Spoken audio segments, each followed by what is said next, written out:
ஒட்டுமொத்த உலகத்துக்கு எதிரி யாரு அப்படின்னு கேட்டா, அவன் எல்லையோரமா இருப்பாய்ங்க 10 பயலுக, 2 பயலுக அப்படின்னு. ஆனா டக்குனு யோசிச்சு பார்த்தா, "அமெரிக்காவா?" அப்படின்னு ஒரு சவுண்ட் வரும். எல்லா பயலும் ஓமா அப்படின்னு போட்டுருவாய்ங்க. ஆனா அமெரிக்காவோட கல்லாப்பெட்டி நிறைஞ்சு வழியுது. அதனால ட்ரேடு அப்படின்னு வரும்போது, அனுசரிச்சு டீல்கள எடுக்க தான் எல்லாருமே துடிப்பார்கள். 1000 தான் ஜென்ம விரோதிகள். அடேங்கப்பா! 2 பேரும் நேரா அடிச்சுக்க மாட்டாங்களே ஒழிய, அவனுங்க 2 பேரு தான் உலகத்திலே மிகப்பெரிய எதிரிகள் அப்படின்னு சொல்லலாம். யார? ரஷ்யா, அமெரிக்காவ. இது குட்டி குழந்தைக்கு கூட தெரியுமேடா! அந்த 2 பயலுக ட்ரேட்ல மிஞ்சிக்கவே முடியாது. 2 ஆசாமிகளும் சண்டை கட்டி உருண்டாலும் ட்ரேட மட்டும் நிறுத்த மாட்டாய்ங்க. அப்படி இருக்கும்போது தான் இந்தியாவும் அந்த வரிசைக்குள்ள போது. பொதுவாவே இந்தியாவ ட்ரேட்ல ரொம்பவே மிரட்டுவாய்ங்க. எப்ப? ஒரு 12 வருஷத்துக்கு முன்னாடி. ஆச்சாக்கும், பூச்சாக்கும்லாம் ட்ரேடு பார்த்துக்க அப்படிம்பாய்ங்க. டேய் ஒண்ணுமே நாங்க செய்யலையேடா அப்படின்னு இங்கேருந்து பதில்லாம் சொல்லிக்கிட்டு இருந்தோம். இப்ப அப்படிலாம் கிடையாது. அன்னை அமெரிக்காக்குன்னு பேருக்கு சொல்றது. மண்டையிலே கொட்டு கொட்டு கொட்டு கொட்டுன்னு கொட்டி தள்ளுது இந்தியா. காரணம் என்ன? ரஷ்யா, உக்ரைன் யுத்தத்துல அடங்குன பாடு கிடையாது. இஸ்ரேல், காசா யுத்தத்துல அடங்குன பாடு கிடையாது. நேரடியாவே பாகிஸ்தானோட ஒரு யுத்தம். நான் தான் நிறுத்தலே அப்படின்னு எல்லார்கிட்டயும் சொல்றாரு. போற பக்கம், வார பக்கம் ஒரு இடத்த விடாம மனுஷன் கத்து கத்துன்னு கத்துறாரு. பின்னாடியே நம்மளும் கத்து கத்துன்னு கத்துறோம். யாரும் தலையிடல. நாங்க அடிச்சோம், அவன் கால்ல விழுந்தா, "எந்திரிச்சு போடா" அப்படின்னு மன்னிச்சு போற நிறுத்தணும் அப்படின்னு சொல்லி, பின்னாடியே ட்ரம்புக்கு அறிவிச்சுக்கிட்டே இருக்கோம். எங்க அவரு பின்னாடியே நின்னு அறிவிக்கிறோம். சில நேரங்கள்ல அவருக்கு முன்னாடியே அறிவிக்கிறோம். இப்படிலாம் நம்ம சேட்டைய குடுக்க, பதிலுக்கு ட்ரம்ப் என்ன செய்வாரு? உடனே பாகிஸ்தான நோக்கி அமெரிக்கா போகும். இது அமெரிக்க புத்தி. அவனுங்க ரத்தத்திலே ஊறுனது.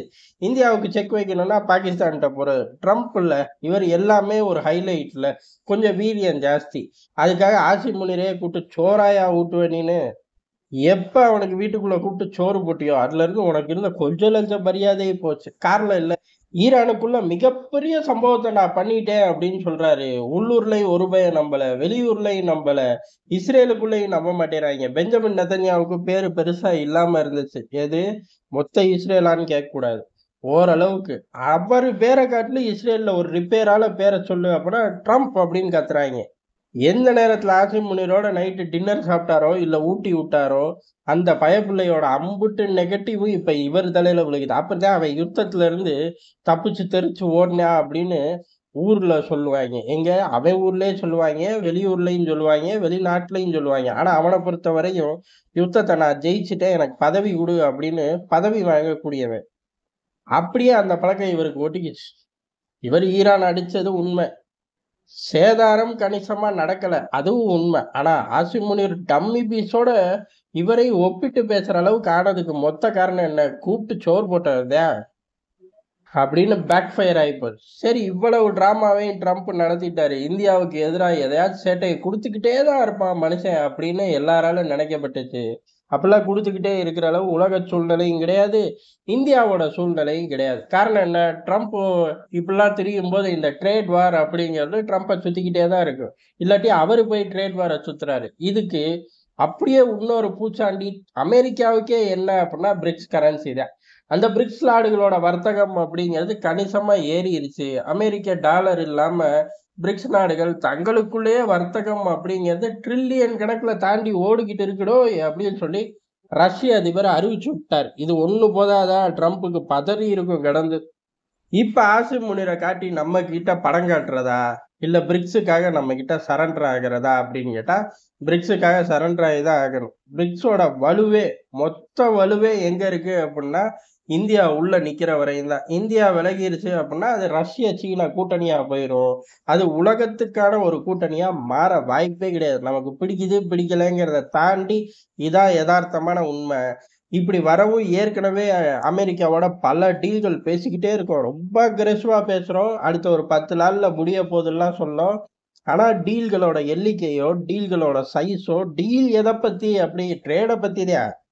அப்புறம் என்ன பொண்ணு குடுத்து பொண்ணு எடுக்கிறத பத்தியா? அப்படின்னு கேட்கக்கூடாது. இது எல்லாமே பெரிய அளவு இல்லாம, வெளிப்படையா இல்லாம இருந்துச்சு. இப்ப 5 மிகப்பெரிய டீல் அப்படியே உனக்கு தூக்கி வாரி போட்டிருப்பாரு. அத இந்தியா கூட கையெழுத்து போட்டு, இந்தியாவுக்கு அமெரிக்காவ தொறந்து விட போறேன் அப்படின்ட்டு இருக்காரு. ஒருவேளை ஃப்ரீ ட்ரேடு கொண்டு வர போறாங்களோ?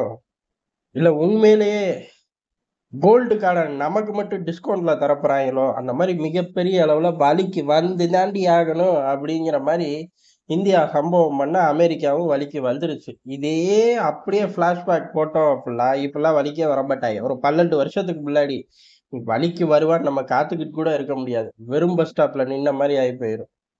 இப்ப நிலைமை அப்படிலாம் இல்ல. அமெரிக்கா வலிக்கு வர அளவு உலக சூழ்நிலையும் இருக்கு. இந்தியாவோட சூழ்நிலையும் உச்சத்துல இருக்குங்கிறனால, ட்ரம்ப் அடுத்து மிகப்பெரிய அறிவிப்பா, அதாவது இந்த ஈரான் விவகாரத்துல ஒரு பின்னடைவு. இதெல்லாம் தூக்கி சாப்பிடுற மாரி எப்படி மிடில் ஈஸ்ட்ல போய் ட்ரில்லியன் கணக்குல அள்ளிட்டு வர்றேன் பாரு அப்படின்னு சொல்லி அள்ளிட்டு வந்தாரு மனுஷன். அத வச்சு உள்ளூர்ல படம் ஓட்டி தள்ளிட்டாரு. அந்த படத்துல இருந்த மைலேஜ பூரா சாப்பிட்டது ஈரானுக்குள்ள நுழைஞ்சதுதான். இப்ப மீண்டும் அதே மாரி ஒரு மைலேஜ் தேடணும் அப்படிங்கிறக்காக இந்தியா கிட்ட வந்துதான் தீரணும்.